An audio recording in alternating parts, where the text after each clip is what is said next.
오늘 함께 나누실 하나님의 말씀은 창세기 6장 1절에서부터 8절까지 말씀입니다. 구약성경 7페이지에 있는 창세기 6장 1절에서부터 8절까지 말씀을 다 함께 봉독하시겠습니다. 사람이 땅 위에 번성하기 시작할 때에 그들에게서 딸들이 나니 하나님의 아들들이 사람의 딸들의 아름다움을 보고 자기들이 좋아하는 모든 여자를 아내로 삼는지라. 여호와께서 이르시되 나의 영이 영원히 사람과 함께하지 아니하리니 이는 그들의 육신이 됨이라. 그러나 그들의 날은 120년이 되리라 하시니라. 당시의 땅에는 네피림이 있었고 그 후에도 하나님의 아들들이 사람의 딸들에게로 들어와 자식을 낳았으니 그들은 용사라 고대의 명성이 있는 사람들이었더라. 여호와께서 사람의 죄악이 세상에 가득함과 그의 마음으로 생각하는 모든 계획이 항상 악할 뿐임을 보시고 땅 위에 사람 지으셨음을 한탄하사 마음에 근심하시고 이르시되 내가 창조한 사람을 내가 지면에서 쓸어버리되 사람으로부터 가축과 기는 것과 공중의 새까지 그리하리니 이는 내가 그것들을 지었음을 한탄함이니라 하시니라. 그러나 노아는 하나님께 은혜를 입었더라. 아멘.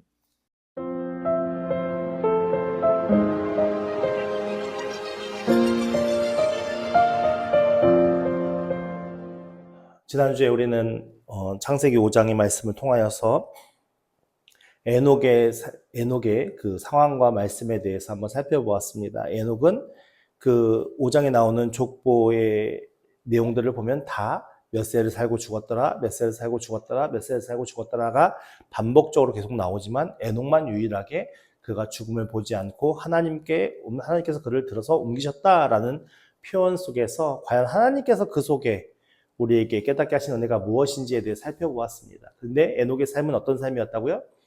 65세까지는 하나님과 동행했다는 말씀이 없지만 무드셀라를 낳은 이후에 300년 동안 하나님과 동행했다라는 말씀의 내용이 나오는 것을 근거로 하여서 우리가 추론해 볼 수 있는 것은 무드셀라라는 이름의 뜻이 뭐라고요?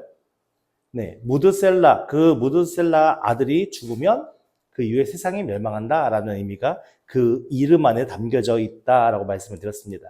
그러니까 결국 에녹이 자신의 아들의 이름을 아들이 죽으면 세상이 멸망한다라고 지을 수밖에 없었던 이유는 결국 우리가 합리적으로 추론해 봤을 때 하나님께서 그 에녹에게 그 세상의 마지막에 대해서 계시했을 것이라고 추정이 될 수 있을 것이고, 그로 통하여 에녹은 자신의 아들의 이름을 무드셀라라 지을 수밖에 없었을 것입니다. 그 이후에 이제 에녹의 삶은 하나님 앞에 경건한 자의 삶을 살았던 것이고, 그 경건한 자의 삶을 살았던 이유는 경건하지 않은 자들에게 경건하지 않은 것이 무엇인지를 가르쳐 보이는 삶을 살았다라는 것을 우리가 알 수 있는 것이고, 그로 통하여 에녹은 경건한 삶을 살았기 때문에 결국 하나님께서 그를 그 경건함을 받으셔서 죽음을 보지 않고 하나님의 나라로 옮겨졌다라는 말씀을 우리가 살펴보았습니다. 결국 이 동행이라는 단어가 우리에게 가장 중요한 핵심인데, 이 동행이라는 단어의 의미 속에서 그 주체는 누가에게 있는 거예요? 사람에게 있는 것이 아니라 하나님 앞에 있다라는 것을 우리가 알 수 있는 것이고, 그 하나님께서 우리와 동행해 주셔야 우리가 진정한 동행과 하나님의 은혜 안에서 경건한 삶을 살아갈 수 있음을 우리가 말씀을 통해 살펴보았습니다. 그러니까 우리의 삶에 가장 중요한 것은 하나님과 동행하는 것인데, 전능하신 하나님과 동행해야 하는 것인데, 그 동행은 우리가 동행한다고 되는 거예요? 아니요. 간절히 하나님의 동행을 우리가 갈망하고 기대하고 소망하는 마음으로 우리가 하나님을 날마다 바라보고 기다리는 마음으로 우리가 살아가야 하는 것이죠. 이제 오늘 우리가 6장에 와서 말씀들을 살펴보았을 텐데, 이 6장 오늘 읽은 우리의 본문 말씀의 내용은 무엇이냐면 하나님께서 왜 심판하시고자 하셨냐라는 말씀의 내용입니다. 우리 1절 말씀부터 함께 살펴보면, 사람이 땅 위에 번성하기 시작할 때에 그들에게서 딸들이 나니라고 말씀합니다. 그러니까는 이미 우리가 족보들을 살펴보았잖아요. 가인의 족보가 먼저 나왔고, 그 다음에 아담의 후손들, 셋을 통한 그 후손의 족보들을 우리가 쭉 살펴보았습니다. 그 족보들이 있다는 것은 이미 많은 사람들이 태어나고 죽었음을 우리가 족보를 통해서 우리가 깨달아 알 수 있는 것이죠. 이거는 정확한 정설은 아닌데, 제가 예전에 어떤 목사님인지 이름 정확하게 기억이 안 나는데, 어떤 목사님이 설교하는 그 설교 내용 중에 어떤 얘기가 있었냐면, 이 아담 후손들의 삶이 거의 900년 이렇게 살잖아요. 그 900년 동안 살면서 자녀를 낳으면 그 당시에 이제 지구가 이제 포용할 수 있는 인류의 숫자가 있을 거 아니에요, 과학적으로. 그러니까 그 지구가 포화 상태의 인류가 가득했을 것이다라고 추정이 되어진대요. 그러면은 그 더 이상의 인구가 늘어나면 안 되니까 그래서 홍수로 심판하신 것이 아니냐. 그들의 죄가 있어서 홍수로 그런 얘기도 있었어요. 근데 그거는 뭐 그냥 이제 하나의 이제 다른 개념이라고 생각하시면 되겠고, 그만큼 오랜 세월 동안 자녀를 낳으면서 그 세대가 이어졌기 때문에 이미 이 지구상에 그 땅 가운데 많은 사람들이 번성해서 살기 시작했을 것이라고 추정이 되어지고, 근데 성경은 지금 그 번성에서 사람들이 많이 번성하고 충만한 그런 상황이 중요한 핵심이 아니라 1절 말씀의 가장 중요한 핵심은 뭡니까? 그들에게서 딸들이 나니가 핵심입니다. 그러니까 왜 남자와 여자가 있잖아요. 남성과 여성이 있는데 왜 굳이 딸들이라는 표현을 썼을까? 이게 우리에게 1차적으로 가져야 할 궁금증이 하나겠죠. 왜 굳이 남자가 많더라 이렇게 표현하지 않고 딸들이 나니라는 표현을 썼을까? 근데 그것을 우리가 일단 마음속에 생각하면서 계속 말씀을 이어보면 2절 말씀에 하나님의 아들들이 사람의 딸들의 아름다움을 보고 자기들이 좋아하는 모든 여자로 아내를 삼는지라. 먼저 나오는 단어가 뭐예요? 하나님의 아들들이래요. 근데 이 하나님의 아들들이 누구냐? 이거에 대한 신학자들의 많은 토론이 있었지만 결론은 지금까지 명확하게 딱 규정되어지는 건 없어요. 그러니까 여기서 하나님의 아들들이라는 것이 옛날 고대의 사람들은 이스라엘 사람들은 이 하나님의 아들들을 뭘로 생각했냐면 타락한 천사들로 생각한 거예요. 그러니까 천사는 원래 어떤 자죠? 성이 없잖아요.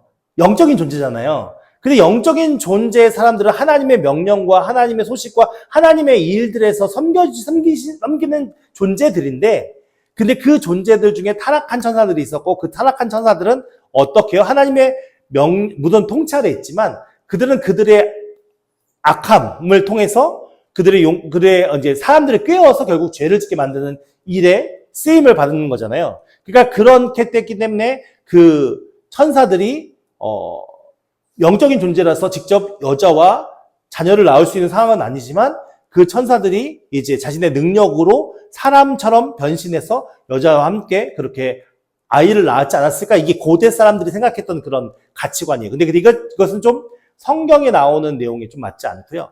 그 다음으로 나오는 또 다른 학설이에요. 그러니까 이게 정확한 내용은 아니고 하나의 설이니까 그대로 이해하시기 바랍니다. 또 다른 하나의 설은 뭐냐면 이 하나님 엘로힘이라는 단어가 어떤 단어가 있냐면은 왕이나 그리고 권력 있는 자라는 의미도 있어요. 그러니까는 왕의 아들들 그리고 권력 있는 자의 아들들, 그러니까는 그 당시에 힘이 있는 자들의 자녀들이지 않을까라고 추론하는 학자들도 있어요. 근데 이것도 뭐 그렇게 맞지는 않고요.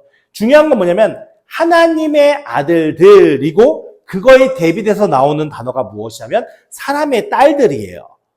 그러니까 이것이 하나님의 아들들이라는 그 단어를 통해서 우리가 생각해 볼 수 있는 것은 이 아들들은 누구와 연관이 있는 거예요? 하나님과 연관이 있는 거죠.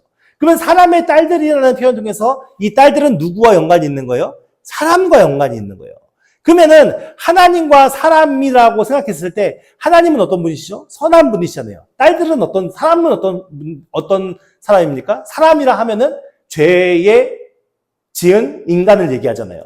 그러니까 결국 하나님의 아들들, 딸의 사람들이라는 이 대비를 통해서 우리가 생각해 볼 수 있는 것은 무엇이냐면 하나님의 아들들은 하나님을 알고 경외하는 사람들이었을 것으로 추론할 수 있고, 사람의 딸들은 결국 무엇이냐면 죄로 말미암아 오염된 죄악을 향해 달려가는 사람들이라는 것을 알 수 있겠죠.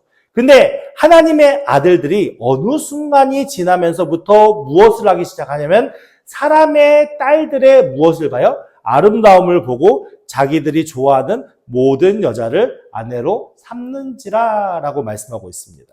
그러니까 여기에서 하나님의 아들들이 사람의 딸들의 어떻게 해요? 아름다움을 보았다잖아요. 이제 이 보았다라는 것은 그냥 스쳐 지나가지 잠깐 본 걸 얘기하는 게 아니라 주목하여 보는 걸 얘기하는 거예요. 그러니까 주목하여. 아름다움이 그냥 아름다운 단어라는 의미도 있지만 매력적인 이런 의미도 담겨져 있어요. 그러니까 사람의 아들들이 무엇에 시선을 두기 시작한 거예요? 하나님의 아들들은 원래 시선이 어디를 향해 있어야 돼요? 하나님께로 향해 있어야 되잖아요. 근데 사람의 딸들에게로 시선을 고정시켜서 그 사람의 딸들의 매력이 무엇인지를 곰곰이 살펴보았다는 거예요. 그렇게 곰곰이 살펴보니까 무엇이 보이기 시작해요? 근데 인간을 갖는 욕망의 것이 보이기 시작하는 거죠. 그래서 내가 그 사람의 딸들의 보여지는 것에 집중하기 시작하고 보여지는 것을 취하기 시작하는 것이죠. 그래서 자기들이 좋아하는 모든 여자를 아내로 삼는지라라고 얘기하면서 결국 이 하나님의 아들들의 삶은 어떤 삶이 되어야 하냐면 하나님의 말씀에 순종하고 하나님을 경외하는 삶을 살아야 하는데 그 하나님께 집중하였던 모든 시선들이 세상의 아름다움을 가진 여인들의 모습에 빠지게 되어지고 그 여인들의 것을 자신들의 욕망과 욕심대로 취하다 보니까 결국 그들의 마음속에 무엇이요? 하나님이 계실 수가 없고 하나님을 향한 믿음과 마음이 있을 수가 없는 것이죠. 3절 말씀에 여호와께서 이르시되 나의 영이 영원히 사람과 함께하지 아니하리니 라고 말씀하고 있습니다. 여기서 나의 영이라는 이 말씀을 통해서 나는 누구를 얘기하는 걸까요? 하나님을 얘기하겠죠. 영은 하나님의 영. 그러니까는 성령을 이야기하는 것인데 성령은 이미 하나님과 성부, 성자, 성령 이 삼위일체 하나님 한 분이 창조 때부터 같이 있었잖아요. 그러니까 창조 이전에부터 한 하나님으로서 성부, 성자, 성령이 아름다운 완벽한 친밀한 교제 속에서 계셨던 유일신이신데 그 유일신이신 성부, 성자, 성령이 합심해서 지금 천지 만물을 창조하시고 그리고 모든 인간사와 하나님이 통치하시고 다스리시는 모든 세계 가운데 같이 운행하셨잖아요. 근데 지금 여호와 하나님께서 뭐라고 말씀하시냐면 나의 영이 그러니까 성령이 영원히 하나님 한 사람과 함께하지 아니하리니 라고 표현합니다. 그러니까 이 말씀의 의미 속에서는 사람이 하나님의 영을 떠난 겁니까? 하나님의 영이 사람을 떠난 겁니까? 네, 사람이 하나님의 영을 떠난 거예요. 그러니까 하나님의 성령은 인격적인 하나님이셔서 우리가 거부하면 절대로 우리 마음속에 들어오실 수가 없어요. 그러니까 하나님은 우리의 삶에 뭐라고 할까요? 우리의 삶에 간섭하시는 간섭이 무엇이냐면 결국 그 간섭을 통해서 하나님과 성령님과 성자가 어떤 분이신지를 설명하고 설득해가는 과정이거든요. 그래서 우리의 마음속으로 그 하나님을 받아들이게끔 하는 게 하나님이 하시는 간섭이에요. 그러니까는 이 나의 영이 영원히 사람과 함께하지 아니하리니 라는 이 표현 속에는 결국 하나님의 아들들이 전부 그 마음속에 자신이 보고 매력적이고 아름다운 모든 것들을 취하기 시작하면서 그 마음속에 하나님의 모든 영들을 하나님의 그 영들을 밀어냈음을 알 수 있는 것이고 그로 통하여 이제 우리 인간들은 어떤 상태에 이르게 된 거예요? 네, 하나님께로 나아갈 수 있는 그 어떤 것도 존재하지 않는 상태가 되어버린 거예요. 그러니까 하나님이 우리에게 생기로 넣어주신 그 호흡이 완전히 기능을 할 수 없는 상태가 되어버린 거예요. 그래서 우리가 사람으로서 전인적인 존재로서 생명을 가지고 육신의 몸과 함께 살아가지만 우리의 삶의 모든 것들은 선한 것이 나올 수 있을까요? 하나님의 경건한 것들이 나올 수 있을까요? 그럴 수 없는 상태가 되어버린 상태가 지금 이 표현 속에 담겨 있는 것입니다. 그러면서 이는 그들이 무엇이 됐다고요? 네, 육신이 되었다라고 얘기합니다. 이 육체라는 이 단어는 히브리어에 한 270회 정도 성경에 기록되어 있거든요. 근데 그 일반적인 대부분의 상황은 사람의 살이나 짐승의 살과 같이 신체의 한 부분을 이루는 몸을 의미하는데 그 중에 약 50회 정도는 인간의 비물질적 요소인 영혼이나 마음과 대조되는 물질적인 면에서 생각했어요. 그래서 영혼과 마음과 대조되는 물질적인 것. 그러니까 이 단어가 결국은 무엇을 얘기하냐면 죄의 영향을 받아서 더 이상 어떻게 해요? 하나님 앞에 온전하게 하나님이 창조하신 사람의 기능을 할 수 없는 그런 상태를 가리키는 게 육신이에요. 그러니까 이 육신이 된 것이라는 이 육신이 되었습니다라는 이 주장을 통해서 결국 우리는 어떤 사람이 되는 거예요? 하나님의 형상에 지음받은 존재로서 활용할 수 있는 것이 아예 멈춰버렸음을 얘기하는 거예요. 그러니까는 하나님께서 열심히 사람을 창조하셔서 그 사랑하는 사람들을 통하여서 하나님 나라를 다스리게 하고 그 속에서 함께 그와 교제하면서 하나님 나라의 어떤 기쁨과 그들의 어떤 진정한 마음을 담은 찬송과 예배를 기뻐 받으시기 위해서 모든 걸 계획하시고 하셨는데 결국 이 사람들이 하나님의 말씀에 대적하게 되어지고 그 마음속에 하나님을 향한 어떤 일말의 그런 마음도 없이 자신의 욕망과 욕심과 보이는 것을 추구하는 그런 믿음을 향해 달려가다 보니 결국 하나님께서 처음 창조하신 모든 기능들이 다 없어졌다는 것이 아니고 멈춰버린 상태가 되어버린 것이죠. 그래서 이제 하나님께서 어떻게 하셔야 될까요? 이걸 바꿔야 될 거 아니에요. 더 이상 그대로 놔두면 안 될 거 아니에요. 그래서 그 다음 말씀이 뭐냐면 그러나 그들의 날은 120년이 되리라 하시니라. 지금 사람들이 많이 살고 있잖아요. 이 땅 가운데 많은 사람들이 번성하며 자녀들을 낳고 살아가고 있습니다. 근데 그들의 삶이 어떻다고요? 하나님의 영이 떠나서 이제 육신된 삶을 살아가고 있습니다. 그래서 하나님이 그들 가운데 그냥 내버려두면 그들의 죄로 인해서 모든 세상이 다 망가지면 안 되니까 결국 어떤 결단을 하면 심판의 결단을 하시는데 그 심판의 결단을 하시기 위해서 하나님이 말씀하신 말씀이 무엇이냐면 그들의 날은 120년이 되리라 라고 말씀하십니다.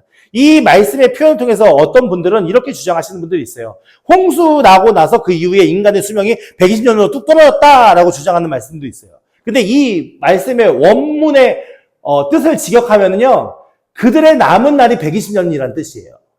그러니까 무엇이냐면 이 죄로 물든 이 세상 사람들에게 이제 120년이라는 기간을 한정해 놓고 나서 그 120년 이후에 하나님께서 심판을 내리시겠다라고 결심하셨다는 거예요. 근데 굳이 하나님께서 왜 120년을 이라는 시간을 그들에게 주어셨을까요? 그들에게 회개하고 돌이킬 수 있는 기회의 시간을 주시는 거예요. 그 하나님의 심판은 그 하나님의 심판이 목적이 아니라 그 심판을 통해서 죄 많은 인생들이 자신의 죄를 깨닫고 돌아오기를 원하는 마음으로 하나님은 그 심판을 행하시는 거예요. 자녀에게 우리가 너 이렇게 하지만은 벌을 내릴 거야 라는 그 벌의 의미 속에는 때리고 싶어서 벌을 내리는 거 아니지 않습니까? 부모의 마음이. 그 아이가 그걸 통하여서 그 벌에 대한 무서움을 통해서 자신의 행동을 바꿔서 좀 더 건강하고 바른 어른으로 성장하기 위한 게 부모가 때로는 징계하고 제네모가 때로는 체벌을 하는 그런 이유 중에 하나이지 않겠습니까? 그와 마찬가지로 그들의 날이 120년이라는 유한한 시간을 정해주면서 그들로 하여금 회개하고 돌이키게 할 수 있는 은혜를 하나님께서 이 속에 담겨두신 것이죠.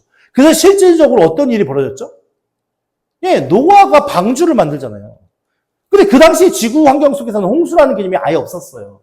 근데 생각해 보세요. 어떤 사람이 갑자기 하나님의 계시를 받았다 하면서 산 중턱에다 평지에다 방주를 만든 게 아니라요. 산 중턱에다 방주를 만듭니다.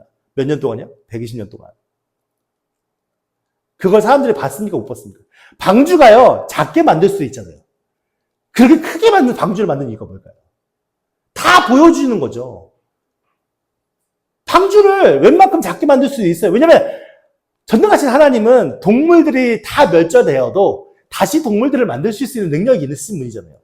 그럼에도 불구하고 그 동물들도 타게 만들고 그리고 방주도 엄청 크게 만들어서 그 모든 사람들로 하여금 그 방주를 다 보게 하셨단 말이죠. 그 방주를 보는 사람들이 수군거리지 않았겠습니까?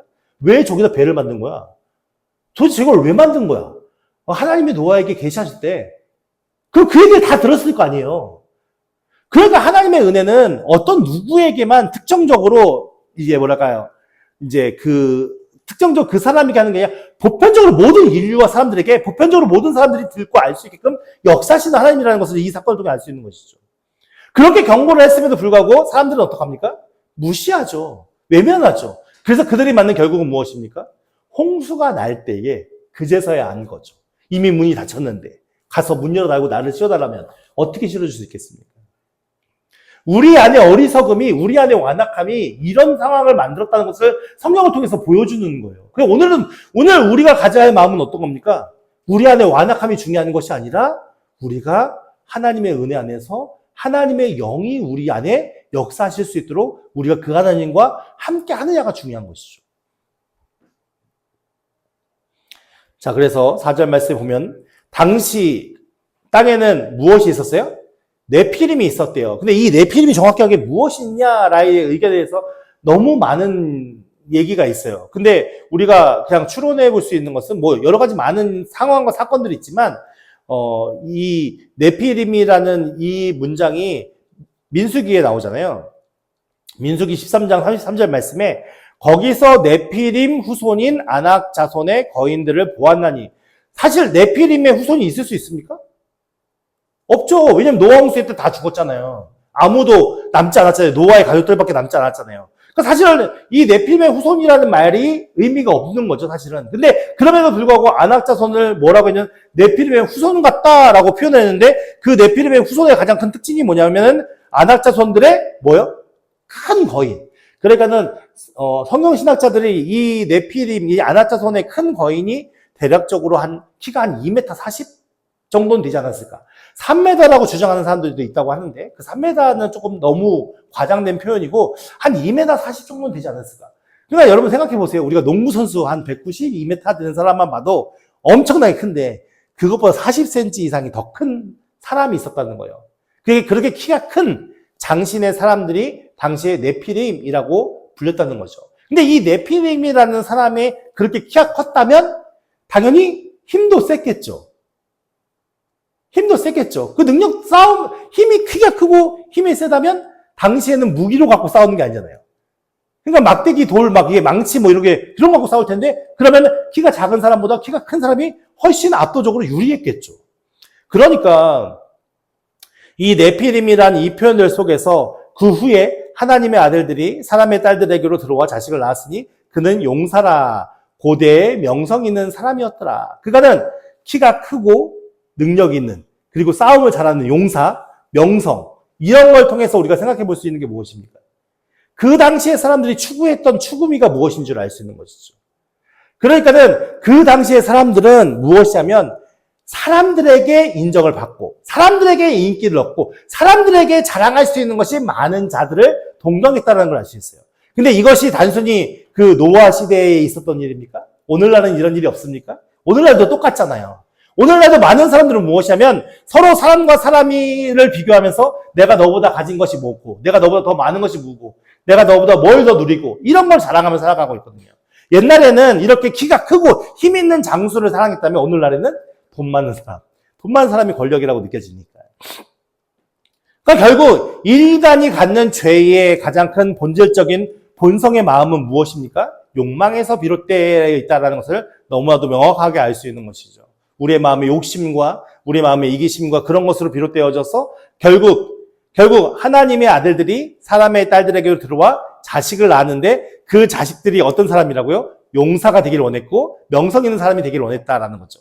그러면서 그런 자들을 사람들이 부러워하고 그런 것들을 갈망하는 삶으로 변질되어 갔다라는 것을 이야기합니다. 사실은 창조주 하나님께로 나아가는 것이 가장 큰 복이잖아요. 그럼에도 불구하고 자기네들끼리 모여 있어서 그 사람들끼리 모여 있으니까 그들끼리 안에서 서로 네가 높니 내가 높니 하는 거예요. 하나님 보실 때 의미가 있습니까? 아무 의미 없는 거예요. 그러니까 우리가 이 세상에서 내가 내세울 게 많은 삶을 사는 게 하나님 보실 때의 귀한 삶일까요? 아니에요. 똑같은 사람들인 거예요. 하나님 보실 때는. 근데 어린아이들이 그러잖아요. 아이들이 너 용돈 얼마 받았어? 나 3,000원 받았는데? 나 5,000원 받았는데? 부모 입장 볼 때는 그게 큰 돈이 아니잖아요. 아무 의미 없는 거잖아요. 그럼에도 불구하고 아이들은 그게 중요해 안 중요해요? 중요해서 싸워요. 그러니까 그런 관점이라는 거예요. 우리가 얼마나 무식하고 얼마나 무지한 관점 속에서 우리의 삶을 살아가는지를 알 수 있는 것이죠. 그래서 우리의 삶이 결국은 내가 다른 사람에게 내세우기 위한 무엇을 위한 삶이 아니라 하나님 보시기에 얼마나 바른 믿음의 삶을 사느냐, 그 하나님 보시기에 얼마나 경건한 삶을 사느냐가 우리에게 매우 중요한 바에 있다는 것을 우리가 말씀을 통해 확인해 볼 수 있는 것입니다. 그러면서 5절 말씀에 보면 여호와께서 사람의 죄악이 세상에 가득함과 그의 마음으로 생각하는 모든 계획이 항상 무엇이라고요? 네, 악하대요. 결국 하나님의 뜻과 함께 있다는 겁니까? 전혀 없다는 얘기입니까? 전혀 없다는 얘기죠. 그러니까 하나님은 선이신데 인간은 악하다라는 것은 그 선의 영향이 하나도 받지 않고 하나님과는 전혀 다른 방향으로 모든 생각, 모든 마음, 그 계획. 여기에서 마음이라는 것은요, 지식과 지혜의 자리이며, 감정의 자리이기도 하고, 양심과 도덕의 자리로 간주되기도 합니다. 그래서 마음은 인간 자신을 대표하게 하며, 인간의 모든 사고, 욕망, 말 및 행동을 하는 가장 주체로서의 마음을 얘기하는 거예요. 그러니까 이 마음이 그 생각하는 모든 계획이 어떻다고요? 하나님과는 전혀 관계없이 그들이 눈에 보기 좋은 것, 눈에 내세울 수 있을 만한 것을 계속 추구하는 것으로 항상 더 이상 악한 것이 끊이지 않고 계속 이어지는 걸 얘기하잖아요. 그러니까 하나님께서 그대로 내버려 두실 수가 없죠. 6절 말씀에 땅 위에 사람 지으셨음을 한탄하사 마음에 근심하시고 라고 얘기합니다. 그러니까 여기서 하나님께서 땅 위에 하나님 지으셨음을 한탄하사 라는 표현 속에는 후회했다는 내용입니까? 아니요, 사실은 그런 내용은 아닙니다. 근데 이것을 어떤 목사님이, 어떤 신학자? 목사님이 이렇게 설명했다고 하더라고요. 그러니까는 회개의 일로 설명하는데 이 회개가 우리가 잘못했을 때 하나님 용서해 주세요 이런 회개를 얘기하는 게 아니라 회사에서 서류를 정리하는 회계 있잖아요. 돈 관리하는 회계. 그 회계의 일로 설명을 하는데 결국은 뭐냐면은 회사에서 장부를 만들잖아요. 장부를 만들다 보면은 장부 안에서 막 이런 것들을 기록하면서 그 계산이 딱 맞아야 되잖아요. 근데 계산을 하다 보니까 어느 순간 어디서 펑크가 난 거예요. 펑크가 났어요. 그럼 펑크가 나면 어떡하죠? 이것을 어떻게 메울까를 고민하는 거잖아요. 그걸 얘기한다고. 손실이 난 것을 어떻게 메울까라는 그 의미가 이 한탄이라는 단어의 의미라고 얘기하더라고요.